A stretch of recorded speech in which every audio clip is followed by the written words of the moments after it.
Hey everyone, it's me, Delane, the girl from NYC. I wanted to touch base with you about the couponing video that I wanted to make. If you head to the blog, thegirlfromnyc.com, you can find the blog post. I think I posted it last week. It's called Glitter Heels and Couponing Tips. So I'm turning a bit because I have the computer right there and I want to go through the tips as I'm talking. So again, I will link the website and then the name of the blog post for you. So, let me just jump right in. Okay, so how to become an extreme couponer. Number one, I'm going to give you some back history about what we did in our personal lives. And the first thing we did was we cut out about $600 or $700 a month. We used to spend between $600 to $800 every month on groceries and paper products and toilet tissue, just everything. So we went from about $600, $700, $800 a month to about $100 a month, or under $100 a month, and that included everything. So the first thing that, even before I start with these tips, I have to explain to you that I can teach you everything I know, but if you take shortcuts or if you don't do everything that I list, you will save money, but you won't save as much as you really want to save, or as much as you can save. So tip number one for the first week is to stop shopping at the supercenter. Now, I know a lot of people are going to have a problem with that, and I hear it all the time. Many people think the supercenter is the best place to buy groceries. It's not, okay? The supermarket could never be, like, the supercenter cannot compete with a grocery store. We have Publix where I live and Winn-Dixie, and I shop at Publix and I shop at CVS. But Walmart and even Target can never compete with Publix on any given day. I don't care what you're buying, okay? And I'm not talking about just walking into the store and picking up anything. I'm talking about if you're shopping in the way that I'm going to teach you, you cannot save as much money at the supercenter as what you can save at the grocery store. So that's number one, is to stop shopping at the supercenter. Number two, understand the sales cycle, okay? So every item in the grocery store has a cycle of when it's the cheapest price and when it goes up to the full retail price. Now, where we live in Florida, we're on about a 6-week sales cycle, and if in the north, I think it could be up to 12 weeks. So that means every 6 weeks or 8 weeks or 10, whatever your sales cycle is, I'm going to use mine, every 6 weeks, certain items in the store hit their rock bottom pricing. And you'll hear me use that phrase, rock bottom pricing, quite a bit. So every 6 weeks, items. So this week, some items hit their rock bottom pricing. Next week, other items hit theirs. The third week, other items. So each week, there are going to be certain items that are rock bottom prices, okay? So, let's see. The next thing is stop making a grocery list. That's tip number 3, all right?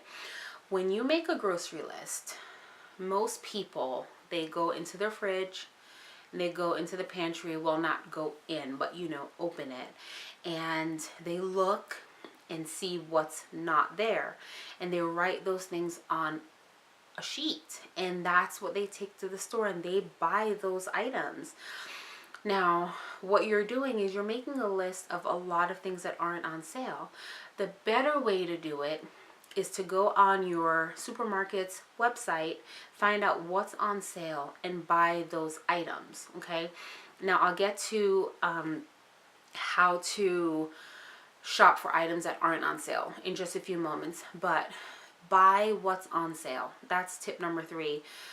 When you're making your so-called shopping list, make it on items that are on sale and buy those items. Okay, if there's something that you absolutely need, if you have to have it that week, then buy it. Don't go without milk for a week or two. Don't go without bread for a week or two. Just make your shopping list of things that are on sale. Okay, tip number 4 is to determine how much of an item you need each week. So in the blog post I wrote, I think Cheerios as an example, and I said the rock bottom pricing, we're gonna just say that the rock bottom pricing of Cheerios is $1.99. Now, if you know that your family uses 1 box of Cheerios each week and your sales cycle is 6 weeks long, when Cheerios is at their rock bottom price of $1.99, you want to buy enough Cheerios to get you through that sales cycle. Okay, so you would buy at least 6 boxes, maybe 7 or 8. Now, that might seem crazy because what most people say, I don't need 6 boxes of cereal. No, you don't need it at one time, but you need it over 6 weeks. So if you buy 6 boxes when they're at their lowest price and you buy enough for the sales cycle, you're going to do several things. Number 1, you're going to not buy cereal for 6 or 8 or 12 weeks, however long your sales cycle is. That's number 1. Number 2, you're going to save money because you're buying them when they're at their lowest price. Number 3, you won't run out. So if you buy only 1 box of Cheerios this week, next week when it's not rock bottom pricing anymore, it's, let's say it's not $1.99, it's $2.49, you're gonna now buy a box of Cheerios for $2.49 and you're gonna be paying 50 cents more, and you could have bought it last week when it was $1.99. So you're gonna buy enough to get you through the sales cycle. Okay, that's tip number 4. Number 5 is to lose the brand loyalties. Now, I'm not saying that if you have an allergic reaction to something, a specific brand or a type of laundry soap or something like that, I'm not telling you to go out and buy that. There's a fabric softener that we have purchased several times and narrowed it down twice because I kept getting a rash and I couldn't figure it out. So I went to the doctor and they didn't know what it was. And we found out it was the fabric softener. So I will never use that fabric softener. So I won't even buy it. And the only way that I would buy it is if it would make me money. And I'll explain that, how you can buy something that makes you money. I'll explain that maybe the next few posts or videos. But lose the brand loyalty. Okay, now certain things you'll never get for free and other things you might never get for a low price. Heinz ketchup, love Heinz ketchup, but do I want to pay $1.99 a bottle, or will I buy Hunt's ketchup for 49 cents a bottle? I mean, I'd rather spend my money elsewhere. I mean, I can't really taste the difference between the two ketchups, but some people are just stuck on certain brands. I really don't care what the brand of my food is, and using coupons has allowed us to only mostly buy national brands, and I have nothing against store brands, but the better pricing is on national brands and you get the better coupons and savings on national brands. So I'm not saying not to buy the store brands, but over the next few weeks you will see that national brands will give you the better deal. Okay, so tip number 5 was to lose brand loyalties. Number 6 is to buy only week's worth of necessities. So I'm going to tie this all in a few moments, but if you need butter this week and butter is not on sale, don't stock up on butter. Just buy a week's worth of butter. When you run out, if it's still not on sale, next week, buy another week's worth of butter. Don't stock up. You'd never want to stock up on anything until it's the rock bottom pricing, okay? Same thing with milk, bread, whatever it is, no matter what the item is. Buy enough. If it's not on sale, buy enough of it just to get you through the week. And then when it goes on sale, when it's the rock bottom pricing, then stock up and buy enough to get you through the sales cycle, okay? Now, tip number 7 for in that blog post is to shop in your pantry. Now, this is kind of tricky, but if you start building up a stockpile and you have 6 boxes of cereal and you want cereal, you want to have cereal, don't go buy cereal, go to your pantry, get cereal from your pantry.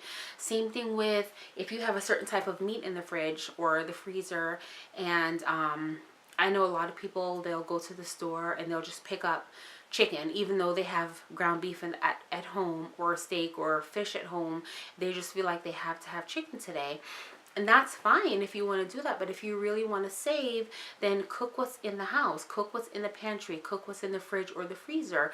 Wait until other items go on sale. I mean, I'm not saying not to buy chicken. That's not what I'm saying. It's just, try to shop from your pantry. Try to shop in your house. And if you start building your stockpile, you will be able to do that. You no longer have to pay the full retail price of any item in the grocery store if you follow these steps. So let me just go ahead and tie it all in. Okay, so if you shop at the super center, going back to tip number 1, a lot of people will say, well, I only need 1 bag of Doritos. So they go, they buy 1 bag of Doritos this week. It's $2.50. Next week, they buy another bag of Doritos. It's $2.50. Now, that's $5 in 2 weeks. When I go to Publix, I buy 2 bags of Doritos at one time when they're buy one, get one free, and I pay $4.29. So you might look at it and say, well, Publix is expensive. You paid $4.29 for Doritos, and then you got the second bag free. And a lot of people say, oh, I don't need 2 bags of Doritos. But they don't need it. But most people buy 1 bag this week, and next week they buy another bag. So it's the same thing. If you buy 2 bags this week when it's $4.29, as opposed to buying 1 bag for $2.50 this week, 1 bag for $2.50 next week, you've paid $5. I paid $4.29. I just bought all of mine at once, whereas you spread yours over 2 weeks. Okay, so that's one of the reasons, or I don't want to say excuses, but that's why a lot of people say that Walmart or Target is cheaper, because most people just buy 1 of everything, and they don't buy 2 or 3 or 4. They don't stock up. They don't have a stockpile. I've shown videos and pictures on Instagram lately, and I used to have a website, and I would show all the items that I stockpiled. But some of the videos and pictures I showed recently on Instagram, they had, I want to say, maybe 24 packs of Vanity Fair napkins, and I haven't bought napkins in maybe since 2013. Okay, so it's been almost 4 years since I've bought dinner napkins. So I have Chinette and Vanity Fair, and they were all about 19 cents a pack. So that, to me, that's a savings, because I don't have to buy them. I mean, napkins aren't going to go bad. They're not going to expire. So when they're 8.5 cents or 19 cents a pack, it's a great thing to do, is to stock up. Same thing with my laundry detergent. I haven't bought laundry detergent except for last year, I think, or 2 years ago. I went to CVS and I bought Tide because I wanted to start using Tide. But I had Whisk and All and Arm & Hammer and just name it, Purex. We had it in the house. Okay, we probably had about 150 bottles of laundry detergent, so much that we would give them to family members and friends. And fabric softener, just anything you can think of for the laundry room. Cleaning products, I mean, laundry detergent, again, I think the last time I really bought laundry detergent was maybe 3 or 4 years ago. So buy one get one frees if you can get them, or anything that's rock bottom pricing, or anything you can get on sale, stock up, buy enough. We're going to use laundry detergent, so it's not something that I'm never going to not need. I'm always going to need that, so always stock up. Okay, then understanding the sales cycle, you want to always buy enough to get you through the sales cycle. That's how you start building your stockpile. If you buy 6 boxes of cereal to get you through 6 weeks, but let's say your family uses 2 boxes of cereal every week, then in 6 weeks you would need 12. So at the beginning, when they're, you know, the lowest price, buy 12 boxes. It'll get you through the sales cycle, and then you don't have to go back in and buy them when they're not on sale. Okay, so stop shopping at the super center, understand the sales cycle, stop making a grocery list, determine how much of an item you need, of every item that you need, and lose the brand loyalties. Buy only a week's worth of your necessities until they go on sale, and then you want to stockpile and stock up, and then shop in your pantry. So if you have any questions so far, I'm going to write another blog post and I'm going to go further into this, and then I'll make a video to explain it even better. But if you have any questions, comments, if you want help with specific stores, just leave it in the comments below. And please subscribe to my channel, subscribe to the blog. It's the girl from NYC. I'll try to link everything below, and hopefully I'll talk to you soon. Thanks. Bye.